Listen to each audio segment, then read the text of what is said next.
puguin viure amb més dignitat, puguin tenir més recursos. Hem creat una llei per donar-los suport.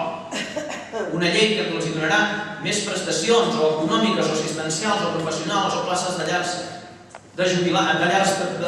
assistencials per persones que ho necessiten. Això és pensar en les persones. I hem pensat també en els treballadors. Els treballadors, pujant el salari mínim interprofessional. Jo me'n recordo al començament de la legislatura, quan va dir el Zapatero i el ministre Caldera que pujaríem el salari mínim interprofessional aquesta legislatura a 600 euros. 600 euros. Estava a 465 quan vam arribar. I el Rajoy se'n reia. Se'n reia d'això. És suficient? 600? No és suficient. Hem de seguir treballant, hem de seguir lluitant, i el nostre compromís és que la propera legislatura arribi a 800, que tampoc serà suficient, però hem de seguir treballant. Per això és important que siguem. Mentrestant, el Rajoy que ens diu no, que él es el partido y el defensor de los currantes, el Rajoy, posant com a número 2 de la candidatura el senyor Pizarro, que no fa altra cosa que defensar els interessos econòmics, els interessos financers, els interessos de les persones més riques. Hem pensat també en els pensionistes. Hem intentat dignificar les pensions. Molts dels que esteu aquí ho sou pensionistes. Jubilats, vídues, que sabeu que en els 8 anys de govern del Partit Popular vau anar perdent poder adquisitiu any rere any. Després hi havia una campanya d'un altre innombrable del PP, un tal ministre Zaplana, us en recordareu, el ministre de Treball, va fer una campanya que em deia dicho y hecho en matèria de pensions. Dicho y hecho. I es va quedar tan tranquil. Es va quedar tan tranquil. I mentrestant els pensionistes millor que ningú deien caram, dicho y hecho, però jo no arribo enlloc. Doncs bé, en 4 anys hem pujat les pensions més que en 8 anys del Partit Popular. És suficient? No és suficient. I com que no és suficient, volem continuar treballant, volem continuar lluitant, volem continuar governant per pujar les pensions encara 200 euros més aquesta propera legislatura. Hem pensat en les famílies. En les famílies. El Partit Popular l'únic que ha fet amb les famílies és manifestacions a Madrid, omplir carrers, autobusos, l'església, tothom, poets, tothom, però no ha pogut res per la família. Res. Nosaltres hem reconegut tot el tipus de família i hem apostat per les famílies, perquè es puguin conciliar la vida laboral i familiar, perquè mitjançant també una llei d'igualtat els pares col·laborin amb les tasques domèstiques, el dia a dia a casa, perquè al final la dona sempre és la que té cura de tot. Sempre és la que s'encarrega de tot. D'arreglar la casa, de netejar, de fer el menjar, de portar els nens a l'escola, tot. D'anar a treballar, tot. De tenir cura de les persones més grans, dels avis a casa nostra, tot. I el màxim que arribem els homes en aquest país, en algun moment, és quan som a casa els diem t'ajudo? No sap això? T'ajudo?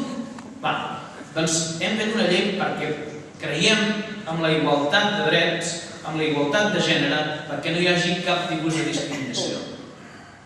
Amb una bona llei, pensant en la família, pensant també en aquelles famílies que volen portar un nen al món i que moltes vegades s'ho pensen. Jo tinc 2 nens petits, i tu penses si el pots portar al món, perquè li vols donar el millor que tens de tu mateix, i a vegades no tens els recursos suficients per donar-li tot. I dius, ai, si no podré, i ens ho pensem, i no tenim nens. Doncs bé, aquest govern ha donat una ajuda de 2.500 euros de foment a la natalinitat perquè els pares puguin fer front amb aquelles despeses que arriben quan el nen arriba a casa per primera vegada i li puguem donar totes aquelles pensions que tinguin. Uns 2.500 euros que, a més, que es complementen amb 100 euros al mes durant els 3 primers anys de vida del nen. Hem fet la llei d'igualtat, que serveix també perquè el pare pugui participar i col·laborar ajudant a la mare amb un permís de paternitat de 15 dies complementari amb la baixa de maternitat que té la mare, perquè els primers dies d'arribada del nen a casa el pare hi sigui, 15 dies complementari. És suficient? No és suficient. I la propera legislatura ens comprometem a pujar-ho a un mes, que el pare pugui ser-hi també de forma complementària a la mare. I ens comprometem també a crear més places d'escoles bressol, perquè al final l'alcalde, ho saps, són els ajuntaments els que tenen la necessitat de fer aquests recursos, de crear més places d'escoles bressol, i al final no hi ha diners, no hi ha sentiments per fer-ho tot, perquè els ajuntaments a vegades són petits i no tenen tots aquests recursos. Necessitem també que ens arribin els diners, en aquest cas de Madrid o des de Catalunya, a través del millor sistema de finançament que hem tingut mai a la història, gràcies a l'Estatut que hem aprovat aquesta legislatura. Això és el que podem treballar, podem seguir impulsant les mesures socials per conciliar la vida laboral i familiar. I hem pensat en els joves també. Els joves, el principal problema dels quals és l'accés a l'habitatge. És És la principal preocupació, que els joves es puguin emancipar, que puguin sortir de casa dels seus pares, que puguin marxar, no perquè no se'ls estimin, sinó perquè vulguin tenir el seu propi projecte de vida i crear la seva pròpia família. I fins ara no ho podien fer, perquè la vivenda era molt cara. Era molt cara. Això és fruit de la política econòmica del Partit Popular, basada fonamentalment en la construcció i en l'habitatge. Jo recordo una roda de premsa que feien també un altre d'aquests personatges del Partit Popular, mitificat, que és l'exministre d'Economia, el senyor Rato. El senyor Rato tenia una roda de premsa al seu costat un tal Álvarez Cascos, que també el coneixem, exministre de Foment. Tots aquests hi són encara, per tant tot això pot tornar. Feien una roda de premsa i li preguntaven sobre el preu de l'habitatge a Espanya. Si era alt, si era baix, ¿por qué sube el precio de la vivienda en España? Y el rato, después Fons Monetari Internacional y todo, diría, ¿por qué sube la vivienda en España? Porque los españoles son ricos y quieren comprar pisos.